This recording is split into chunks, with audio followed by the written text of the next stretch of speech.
एक गांव था झुरमुट। उस गांव के बाहर एक कुआं था। गांव के लोग उस कुएं से पानी तो क्या, कभी उसके आसपास भी नहीं भटकते थे, क्योंकि उनका मानना था कि उस कुएं में भूत रहते हैं। हर अमावस्या की रात को उस कुएं से भूतों की एक बारात बाहर निकलती है, गाजे बाजे के साथ। उस बारात में एक दूल्हा जो घोड़े पर सवार होता है, वो भी भूत होता है। वो बारात गांव में आती है और एक जवान लड़की को ले जाती है। आज फिर ये मनहूस अमावस्या की काली रात आ गई। घर में जवान बेटी है, कैसे उसकी रक्षा करूं? डरने की कोई जरूरत नहीं। मैंने सभी खिड़की दरवाजे बंद कर दिए हैं। कोई भी दरवाजा खटखटाए तो खोलना मत। आज हम में से कोई नहीं सोएगा। तभी सुखदेव की बेटी विमला बोलती है, बापू, मुझे कुछ होगा तो नहीं ना? मुझे उन भूतों के साथ नहीं जाना। मेरी बच्ची, हमारे होते हुए तुझे बिल्कुल भी डरने की जरूरत नहीं। पूरा गांव अपने अपने घरों में छिपकर बैठा था। तभी ढोल और शहनाई की आवाज आने लगी। वो आवाज उसी बारात की थी जो कुएं से निकलकर सीधा गांव की तरफ आ रही थी। गाँव वालों, दिखाई नहीं देता क्या तुमको? बारात आई है। हमारा स्वागत नहीं करोगे? और मेरी दुल्हन कहाँ है? कहीं दिखाई नहीं पड़ती मुझे। भूतों की बारात गांव में आ चुकी थी। इमली अपनी बेटी को एक कोने में छिपाकर बैठी थी। तभी भूत अपने घोड़े से नीचे उतरता है और जोर जोर से हंसने लगता है।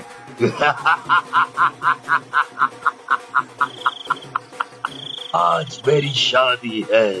बिना दुल्हन लिए मैं यहाँ से जाने वाला नहीं। तुम लोग मेरी दुल्हन को मेरे साथ विदा करते हो या मैं खुद उसे अपने साथ ले जाऊं?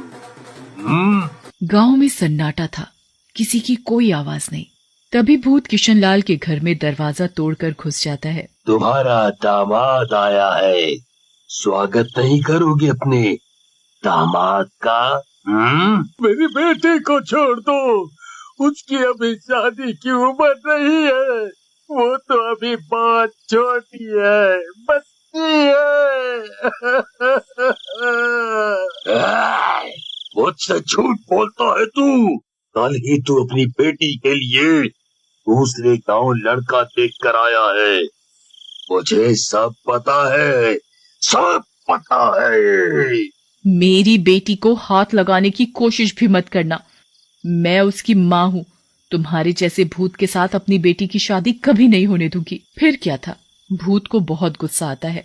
वो किशनलाल और सुमन की अपने दोनों हाथों से गर्दन तोड़ देता है और वो दोनों तभी दम तोड़ देते हैं। पुष्पा अंदर कमरे में छिपकर बैठी थी। माँ, पिताजी, तुमने मेरे माँ पिताजी को मार दिया। छोड़ मुझे अपनी माँ के पास जाने दे। पर भूत उसकी एक नहीं सुनता और उसे अपने घोड़े पर बैठाकर वापस कुएं में ले जाता है। सुबह होते ही इमली और उसके परिवार की सांस में सांस आती है। कल रात हमारी बेटी तो बच गई, पर जो सुमन के परिवार के साथ हुआ वो बहुत बुरा हुआ। पर कब तक हम अपनी बेटी की रक्षा करेंगे? एक ना एक दिन तो वो भूत हमारी बेटी को भी उठाकर ले जाएगा। उस रात के बाद पूरे गांव में मातम छाया हुआ था। गांव वाले मिलकर किशनलाल और सुमन का अंतिम संस्कार कर देते हैं, पर सबकी जुबां पर बस भूतिया बारात की ही बात थी। अरे भाइयों, ये सब कब तक चलेगा?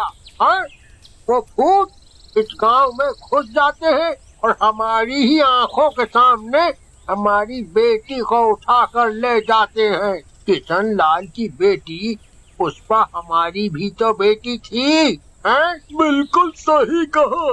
इस गांव की हर बेटी हमारी बेटी जैसी है। उनकी रक्षा करना हम सभी का फर्ज है। वो तो सही है, पर हम कब तक अपनी बेटियों को कुंवारा रखेंगे? जिसकी भी बेटी जवान और शादी के लायक होती है, उस भूत को पता चल जाता है और वो उसे उठाकर अपने साथ ले जाता है। मेरी बेटी भी है, उसकी उम्र अब शादी लायक हो गई है। मैं कैसे अपने कलेजे को उस भूत के हवाले कर दूं? हम सब मिलकर उस भूत का सामना करेंगे। हाँ। अगले दिन पूरा गांव धर्मपाल की बेटी आशा की शादी की तैयारियों में लगा था। एक तरफ सजावट और दूसरी तरफ मिठाइयां बनाई जा रही। अब फेरों का समय था। दूल्हा दुल्हन मंडप में बैठे थे। तभी अचानक कुएं से भूतों की बारात बाहर आ जाती है। सभी गांव वाले भूतों को देखकर अपने अपने घरों में छिप जाते हैं। अरे गांव वालों, तुम सबने तो मेरा साथ देने का वादा किया था, अब क्या हुआ तुम्हारे वादे का? तभी धर्मपाल की पत्नी माया और बेटी चंचल भी आ जाते हैं। तुम्हारी इतनी हिम्मत, मेरे बिना तुम अपनी बेटी की शादी करने चले थे? जैसे ही भूत धर्मपाल पर अपनी तलवार से वार करता है, तभी भूत के सामने चंचल आ खड़ी होती है। मेरे बापू को कुछ मत करो, उन्हें मत मारो। अच्छा, छोड़ दूं? पर एक शर्त पर, अगर तुम मेरे साथ शादी करोगी और मेरे साथ मेरी दुल्हन बनकर चलोगी, तो मैं तुम्हारे माँ बापू को छोड़ दूंगा। नहीं बेटी, इस भूत की बातों में मत आना, उससे शादी मत करना। माँ, इस भूत के साथ शादी करने से तुम दोनों की जान बचती है, तो मैं जरूर इससे शादी करूंगी। भूत चंचल को अपने घोड़े पर बैठाता है और उसे बारात के साथ कुएं में ले जाता है। रुक जा मेरी बेटी, मेरी बच्ची, ना जा उस भूत के साथ।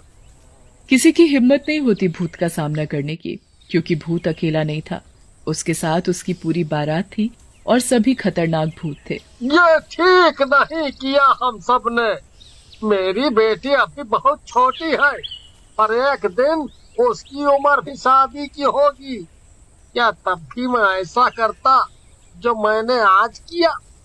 गांव की बेटियों को हम यूं ही उस भूतिया बारात के हवाले करते आ रहे हैं, कहीं कल मेरी बेटी का नंबर ना हो। दूर खड़ी सुखदेव की बेटी विमला सबकी बातें बड़ी ध्यान से सुन रही थी। तभी उसे अपने भैया समीर का ध्यान आता है, जो सालों से शहर में ही रह रहा था। हाँ, भैया ही मुझे उस भूत से जरूर बचाएंगे। अभी जाती हूँ मैं भैया को फोन करने। विमला तेजी से घर की तरफ भागे जा रही थी। घर पहुँचते ही विमला अपने भैया समीर को फोन करती है। फोन समीर ही उठाता है। भैया, मुझे बचा लो, मुझे भूत से शादी नहीं करनी। छोटी, चुप हो जा। और तू ये क्या बोले जा रही है? कौन भूत? किसकी शादी? विमला समीर को उस भूतिया बारात के बारे में सब बता देती है। ये सब क्या है? भला भूत की भी कोई बारात होती है? मैं सच बोल रही हूँ भैया। छोटी, अब तुझे घबराने की कोई जरूरत नहीं।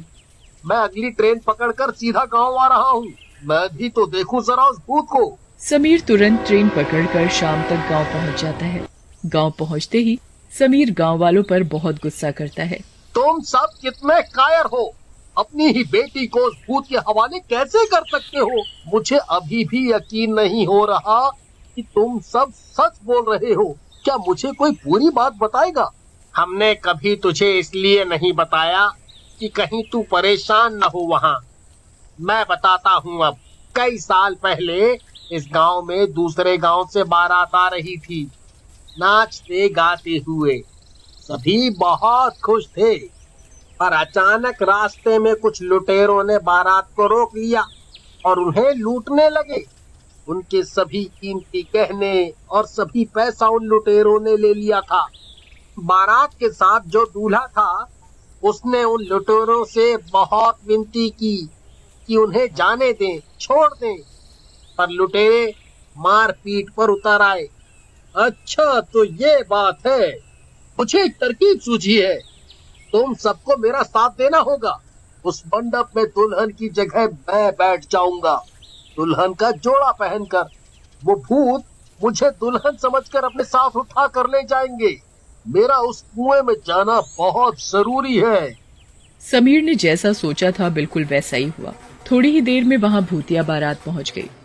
भूत अपनी दुल्हन को उठाकर अपने घोड़े पर बैठा लेता है, फिर बारात कुएं में चली जाती है। अंदर का नजारा देखकर समीर के होश उड़ जाते हैं। चारों तरफ कंकाल पड़े थे। वो कंकाल उन सभी बारातियों के थे जो अब मरकर भूत बन गए थे। तभी समीर अपने से दुल्हन का जोड़ा अलग कर देता है। धोखा, मेरे साथ धोखा हुआ। दुल्हन की जगह इस लड़के को भेजो। तभी समीर अपनी जेब से माचिस निकालता है और उन सभी कंकालों में आग लगा देता है। सभी कंकाल जलते ही पूरी बारात दूल्हे समेत गायब हो जाती है।